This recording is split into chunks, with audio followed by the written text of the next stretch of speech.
Alright, boys and girls, Namco and Dustin here with Fantasy Smack Talk.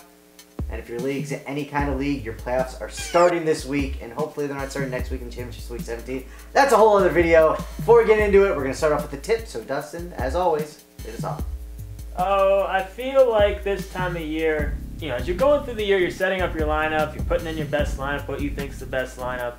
You're not really thinking too much about it because it's just week 7, no big deal. But now it's the playoffs. Now people start to overthink and maybe even get cute and worry too much about matchups and put that over talent. Don't get too cute. You can get cute with some of your spots, but you're starting your studs. You're starting your most talented players. Maybe with your flex spot or something like that, you can take a gamble, but don't be getting too crazy. It is the playoffs. Go with the guys that got you there. Exactly. And before we start doing the forum questions, real quick, RG3PO, FST RG3PO, wrote a great article on the fantasy playoffs on our site, fantasysmacktalk.com, so be sure to log on and check that out. So let's get into some of those forum questions. Tons of weekly stuff going on to it. There is. There's the rankings, which I'm dominating right now. Came in 13th last week. Out of $1.25. Doing pretty good. And as always, if you got any questions, post them in the forums. That's where we got these questions from, and these people will get an FST koozie. First one comes from OBE1805. Kind of a tough running back question. You go with Frank Gore versus Seattle, Alfred Morris versus KC right now. On the homepage, the community's saying 56% Gore. Yeah, it's real close, but out of these two, I ended up ranking Morris a little bit higher. And surprisingly, Casey's not that great against the run. I believe they're like 21st against the run. So the reason Casey's fantasy defense is so good, it's the sacks, it's the turnovers. It's all of those goodies. But in terms of shutting down an offense, they're not a stud defense like Seattle is. Now, Seattle hasn't been as great against the run, but obviously the 49ers haven't been moving that ball anyway that well in the air.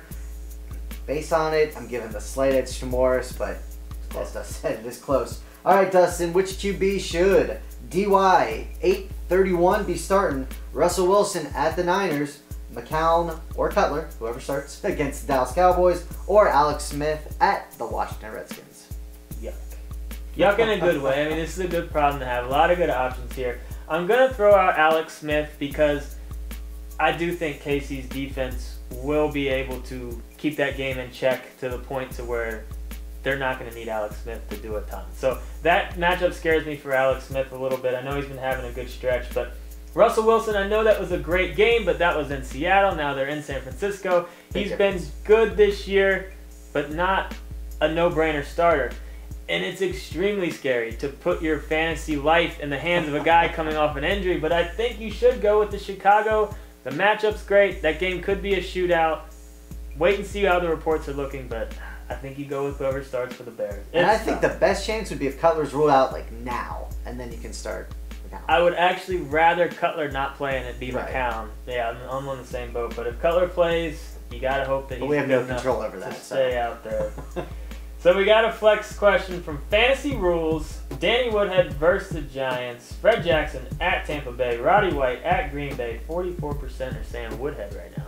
Yeah, it's kind of weird, and this is, I'm surprised to say it, but what have you done for me lately? And out of these three, Roddy White has done the most for me lately. That's only 1 week. He finally had a good week. He had 10 catches for like $140, I think, receiving. Woodhead just hasn't been getting that many targets. It's kind of odd. Actually, Matthew's been getting a lot more, and then obviously CJ Spiller is on the rise, which is in turn making Fred Jackson's value decrease a little bit. So crazy enough, I'm going with Roddy White here. So if you drafted him on, maybe he'll do something for you. Waited him out all year. Now Yeah. it's time to cash in. All right, let's get into those duds, sleepers, and deep sleepers. My dud's a little scary because it seems like each week the Broncos receivers take turns blowing up. But Wes Welker just scares me. I mean, he's had pretty much a dud in 3 of the last 4 weeks as far as what Welker's done at the beginning of the year. And Tennessee is the toughest against fantasy receivers, which is kind of surprising. It doesn't really necessarily, you wouldn't pick them as a team that's that good against receivers, but it's just scary to me. I think that game can be very easily in control early, probably will be, and I don't think they'll necessarily need to pass that much. And that's why my sleeper's Monte Ball going up against Tennessee. Tennessee gives up a lot of points to running backs. Moreno did not look 100% last week.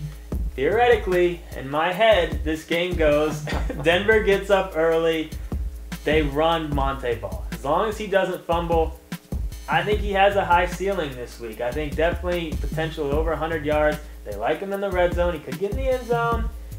It's scary. His floor is very low, though, I think, still. It's scary, but there's certainly some flex appeal there. And then my deep sleepers, Martellus Bennett. He's had a rough go as of late. You know, I know he's had some good games at the beginning of the year, but lately he's been really trailing off. I think a lot of his owners have either dropped him or gone to another, hot hand tight end.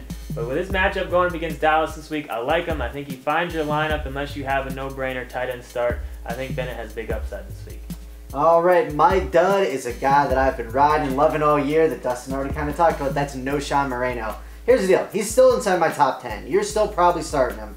But, we do these things without talking to each other, and I already had him listed there. The reason I put him there is temper your expectations. He was coming off that injury where he had 37 touches. He only had 19 last week. Obviously, Ball's been looking really good. Tennessee's terrible against the run. That's also why they're so good against the pass, because everyone runs. You got to start him, but it's scary. My sleeper is going to be the Oakland Raiders defense against the Jets. Geno Smith is starting again, and guess the Jets have given up the most fantasy points to fantasy defenses this year. So Oakland is playing them. Obviously, for that reason, I like them. I actually have Oakland ranked just inside my top 5 for this week. And then my deep, which they have not even come close to any other week. It's just the fact the Jets are so terrible.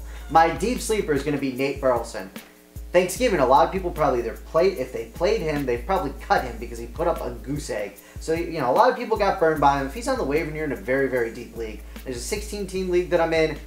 He got cut. I scooped him up. I kind of like him. I ranked him. He's still outside of my top 30, but just outside. So if you're in a deep league, that Lions offense is so high-powered. He's got to get he's going to get more targets. He's 1 week healthier. I still kind of like him as a deep kind of play.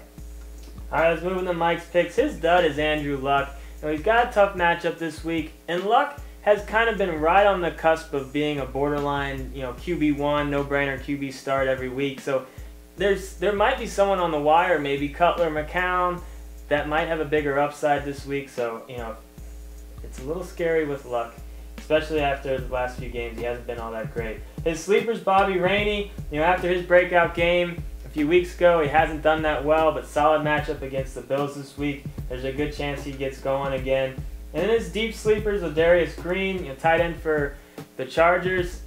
Gates is obviously still out there, but they're running a lot of 2 tight end sets. He's been getting involved. They like him in the red zone. Green looks amount better. Of targets. Green looks better. He's looking better. So, good luck in the playoffs. Throw your piece of paper. Good luck.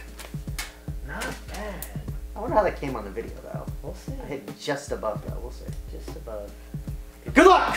Not good enough to hit the paper. You gonna throw it? Boom!